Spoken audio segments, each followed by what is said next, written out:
পিরিয়ডের সময় অতিরিক্ত ব্যথায় কাতর হয়ে পড়ি। পেটে হাত চেপে ধরে ঠোঁট কামড়ে ধরে ফুফিয়ে কাঁদছি। প্রতিবার এমন ব্যথায় আমি অসুস্থ হয়ে পড়ি, তাই চোখ বন্ধ করে শুয়ে আছি। তখন কেউ আমার হাত ধরে টেনে তুলল।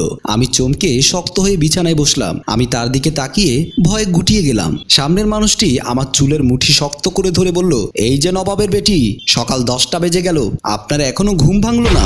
এখনো বিছানায় পড়ে পড়ে ঘুমাচ্ছিস? তোর সাহস দেখে আমি চমকে উঠি। চাচির দিকে তাকিয়েছিলাম। কথা শেষ হতেই বললাম, চাচি আমি অসুস্থ, উঠতে পারছি না, আমাকে একটু শুয়ে থাকতে দাও, বিকেলে সব কাজ করব। কি বিকেলে? চুপচাপ ওঠ, না হলে আমার থেকে খারাপ আর কেউ হবে না। আজকে আমার ছেলে আসবে, এতদিন পর ছেলেটা বাড়ি আসবে, কত কাজ তুই না করে বসে থাকার জন্য সুযোগ খুঁজছিস।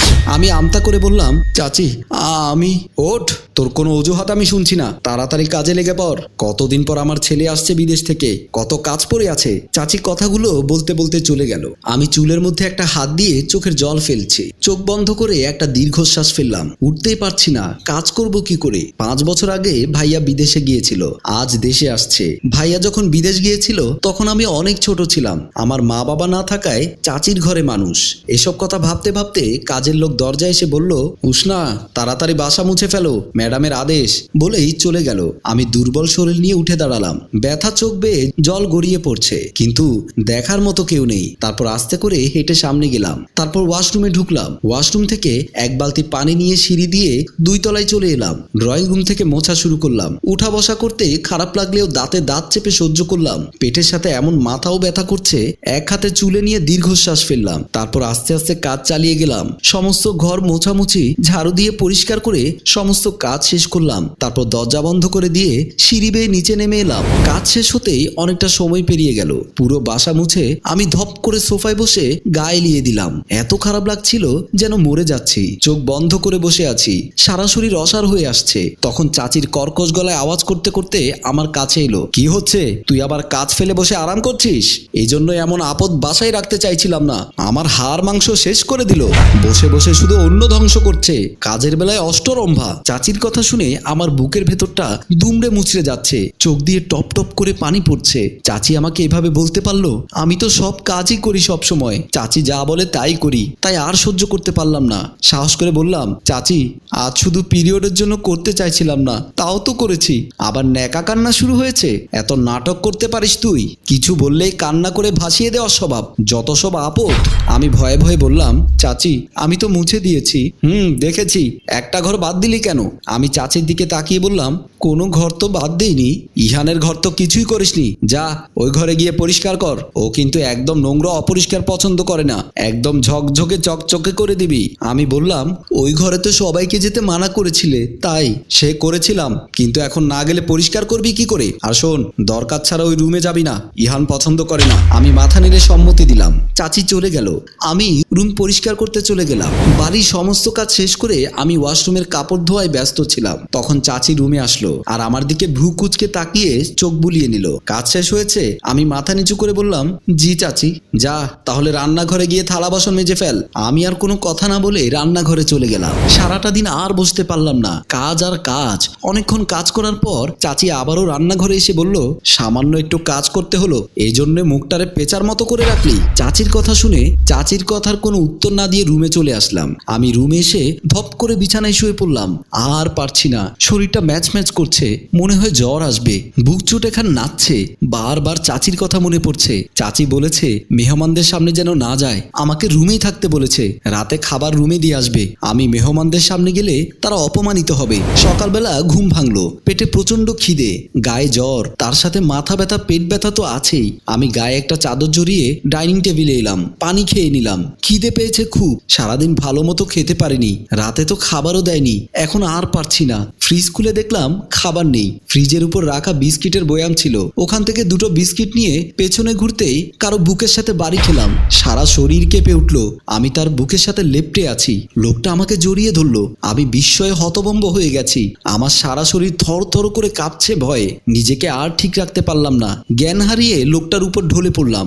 ভাইজান, উষার কি হয়েছে? ইহান কাজের ছেলে লস্করের দিকে তাকিয়ে বলে, কে উষা? এই যে উষা। ইহান বুঝতে পারে ওর ধরে রাখা মেয়েটাই উষা। উষা। ও উষার দিকে তাকিয়ে বলে, জ্ঞান হারালো কেন? আমি তো চোর ভেবেছিলাম। ভাইজান, ওকে এদিকে নিয়ে আসেন দয়া কইরা, শরীরে তো আগুনের মতো জ্বর আসছে। ইহান খেয়াল করলো সত্যি শরীর অনেক গরম। উষার দিকে তাকায় পূর্ণ দৃষ্টিতে, চোখ মুখ ফুলে আছে। ক্লান্তি ভরা এইটুকু মেয়ের এত ক্লান্ত। ও উষাকে পাজা কোলে তুলে নিল। লতা উষার রুম দেখিয়ে দেয়। ইহান উষাকে নিয়ে ওর রুমে এসে বিছানায় শুইয়ে দেয়। এদিকে কেবলই ঘুমিয়েছিল ইলিনা বেগম, ইহানের মা। তখনই তার ঘুমের বেঘাত ঘটায় কাজের ছেলে লস্কর এসে ডেকে তুলে। রেগে লস্করকে এক ধমক দিয়ে ওঠে ইলিনা। ঘুমের মধ্যে ডিস্টার্ব একদম পছন্দ করে না। রেগে বলে ওঠে, ওই কি হয়েছে? তুই এ সময় আমার ঘুমের 12টা বাজিয়ে ডাকছিস কেন? ম্যাডাম, উষার তো জ্বর এসেছে, ও জ্ঞান হারিয়েছে, তাড়াতাড়ি চলেন। জ্বর এসেছে আমি কি করব? আমি কি ডাক্তার? যত সব আপদ, একটু শান্তি তো থাকতে দেবে না।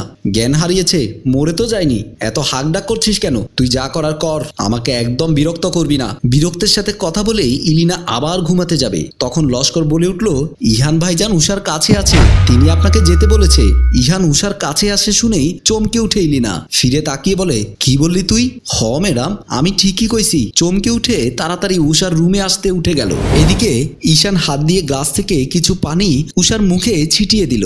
উষা নিজের চোখে মুখে ঠান্ডা পানির স্পর্শ পেয়ে মিটমিট করে চোখ মেলে তাকায়। আর তাকিয়ে নিজের মুখের কাছে একটা অপরিচিত ছেলেকে দেখতে পায়, যে ওর দিকে ঝুঁকে তাকিয়ে আছে। একটা অচেনা ছেলেকে নিজের বুকে ঝুঁকে থাকতে দেখে চমকে উঠে বসে যায়। ছেলেটা আমার দিকে ভ্রু কুটি করে তাকিয়ে বলে, আর ইউ অলরাইট?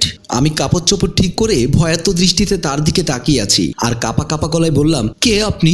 উনি আমার দিকে ঠোঁটে কোণে হাসি রেখে তাকিয়ে আছে। মেয়েটা ওকে দেখে ভয় পেয়েছে, স্পষ্ট বোঝা যাচ্ছে। আমি আবার বলে উঠলাম, কে আপনি? এখানে কি করছেন? এবার ইহান বলে উঠল, আমার বাসায় আমি কি করছি জিজ্ঞেস করছো? Very funny. তুমি কে সেটা বলো। আমি উনার কথা শুনে থতমত খেয়ে গেলাম। উনার বাড়ি মানে? কিসব বলছে?